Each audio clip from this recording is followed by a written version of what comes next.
Hi, everybody. It's Margaret here with 60 and Me.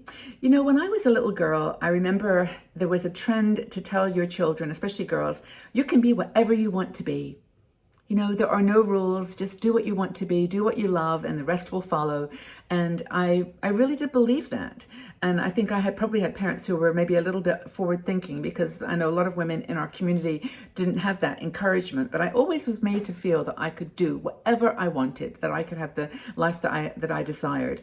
And sometimes life as it is gets in the way and you find yourself in your 60s and 70s thinking, you know, am I living the life that I really wanted? Is this really what I set out to do on life's journey? You may have gone a completely different direction with your career. You may have, had children or not had children, depending on, circumstances, and it may be completely different than what you thought. But I think it's really important that we start to live passionately in our 60s, that we live with passion and maybe purpose first, that we find the things that we really want to do, that we really love, and then put our passion behind it to achieve it. It's Christine Field, one of our bloggers, wrote this article about this living a full, passionate life in your 60s. And she talks about this idea that you can be whatever you want to be. She said, Queen of the Universe isn't really manageable. You can't really do that. And sometimes the things that we want to be are way, way bigger than are even possible in reality. But, in our modern age that we've been born into and that we are living, clarity is the thing that we really need to be focused on. And we have a lot of distractions. I mean, we've got, the social media, internet, so many things are shortening our attention span so that, rather than going deep with things, we're just living on the surface sometimes of conversations and reality. And in doing that, we can't really grasp the depth. I know that there are certain conversations that, I wish I could have with some people because, I want to go deeper. I want to understand, what they really are saying. But social media and the whole friendship network has been diluted, I think, which is another whole thing, another conversation. But when you become clear about the thing that you really want to do, those distractions sometimes fade into background, and then you can focus yourself. A lot of women in our 60Me community have actually given up on social media, and a lot of people that I know are not spending as much time on Facebook, and some are on Instagram, and a lot of it's related to a business or to something that helps you to make some money. But most people are not, well, not most people, many people are not using that social media network anymore because of this distraction that it gives us and this desire that we have when we get a little bit older to actually do the thing we want. Christine Field, who actually wrote this article, said that her idea was writing. She always wanted to write, and it's something that she just never made time for. She never gave it her attention, and then she decided, this is crazy. I'm going to do what I want to do. I've got, I'm 65 years old plus, and I'm going to do something that's going to fuel my creativity and fuel the energy that is required to do the things that I love. Do you think that purpose or passion comes first? I actually always would say about 60 and Me that we are a community of women living with passion and purpose. And it always seemed like passion had to be the thing that came first.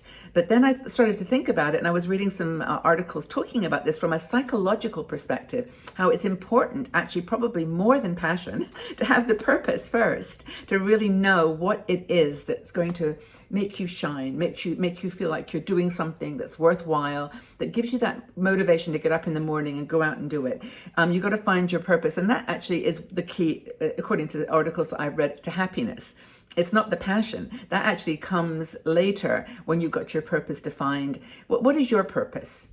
What is the thing that you feel you were born to do that maybe for 60 years you haven't had a chance to do? You decided to do other things, or you got off on a track that was not going to take you there. What things have you done that have been more purposeful? And then, how have you then created the passion to actually fuel that and to drive it forward? So material wealth is definitely not the thing, in my opinion, that's going to drive our sense of purpose. It's the little things. It's just the people, the little interactions and engagements that you have with people. And in some ways, the more you have, the more, you not ignore that, but pay less attention to it. So if you make your passion and your purpose your career, you really will never have to work a day in your life. That's the thing that they always say. But it's really important, I think, to be able to show to yourself that you have taken the time to examine, go deep, figure out what is your motivation, what is the most important thing for you, and then live it with passion. Live it with the desire and with the intention that nothing is going to stop you, nothing's going to pull you back from it, nothing's going to hold you from that, achieving that. I know that when I started 60andMe, this was a really big passion for me, mostly because I totally identified with the reality that women over 60 were not getting the representation in media, in social media, that was needed, that there was too much focus on youth and just not being able to manifest a value in the world, that you felt invisible, that you did feel irrelevant. And I think if anything, it's the very opposite. I think that older women are here to motivate, to be the ones who remind others that you can get through this. This is going to be okay. I've done that. I've got a perspective of resilience and adaptability, which I think are some of the biggest motivators for having a purpose that can be powerful. It doesn't have to be starting a business. It could just be volunteering, or it could be helping in your family, or it could be just something that you've always wanted to do, like Christine, like write a book, or become a blogger, or do videos, or share some of the amazing information that you have accumulated over your life. I mean, so many women in our the 60andMe community were teachers. We're nurses, or are nurses and teachers still.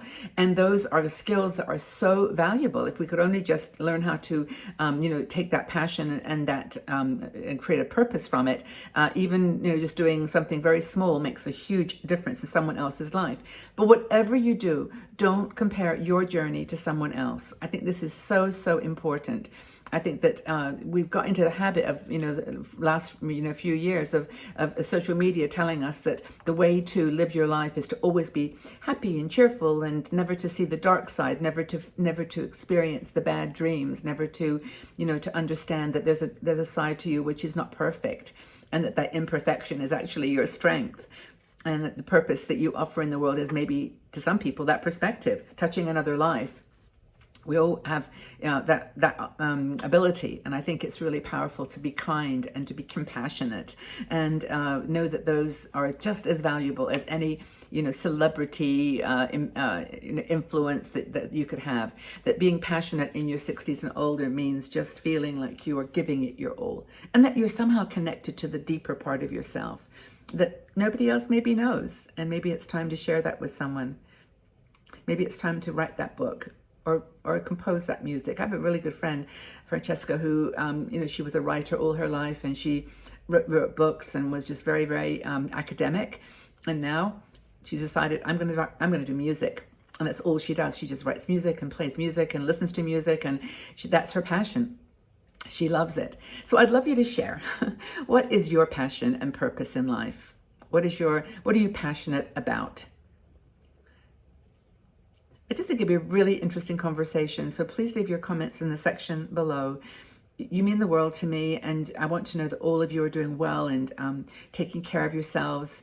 I am with you always, by your side, just here to support you any way that I can. But feel the passion, let it guide you, let it drive you, let it be part of your being, and see what the difference it makes. So, are you living a full passionate life? What's holding you back? Take really good care, everybody. Know that you're loved and respected, and I think the world of you, and look forward to sharing more with you in the future. Bye-bye for now.